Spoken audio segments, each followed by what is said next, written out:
Գրիգորյան, երկու հարց ունեմ, առաջինը վերաբերում է զենք կիրառելու իրավունքին, ծառայությունը 3 տարի է գործում է, նման կարիք ցայժմ առաջացել է, թե ոչ, և երկրորդ հարցը գաղտնալսումներին,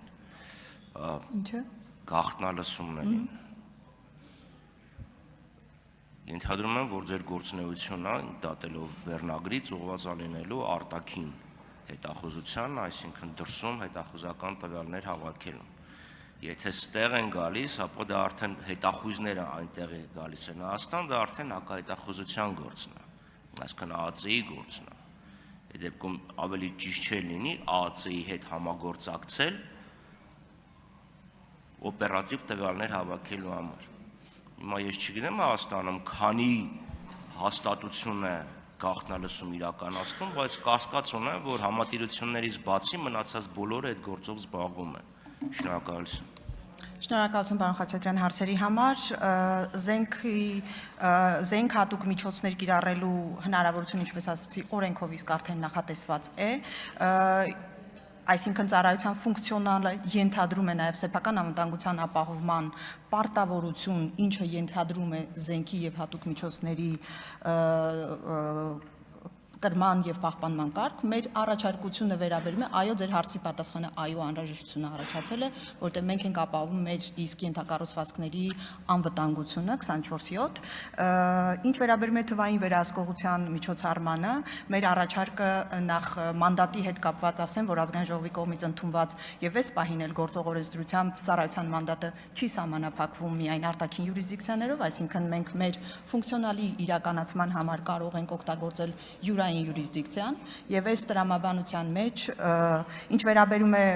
ԱԱԾ-ի հետ համագործակցությամբ, ես ձեզ վստահեցնում եմ, մենք շատ սերտ ենք համագործակցում ԱԱԾ մեր գործընկերների հետ, խոսքը այլ բանի մասին է, խոսքը սեփական պատասխանատվությամբ նման զգայուն միջոցառումը կիրառելու կարգ ունենալու մասին է, շնորհակալություն։ Արձագանք և լրություն դահլիճում, պարոն Հակոբյան, բարձրացեք ձեզ, զբաղեցեք ձեր տեղը, արձագանք։ Զենքի կիրառման հետ կապված, ես ճիշտ հասկացա, Ինչի մոտ կբերեք։ Ես անենց աղմուկ կա, որ գոռամել լավ բան չի լսվում, ես ճիշտ եմ հասկանում, որ զենքի կիրառման անհրաժեշտություն առաջացել է ձեր անձնակազմի պաշտպանության համար, որովհետև էլի եմ ասում, աղմուկ կա և բան չէր լսվում, և երկրորդ հարցը, ակնհայտ է, որ պետք է ԱԱԾ-ի հետ և ոստիկանության և մնացած բոլորի հետ համագործակցել, հիմա իմ ասածն ուրիշ է,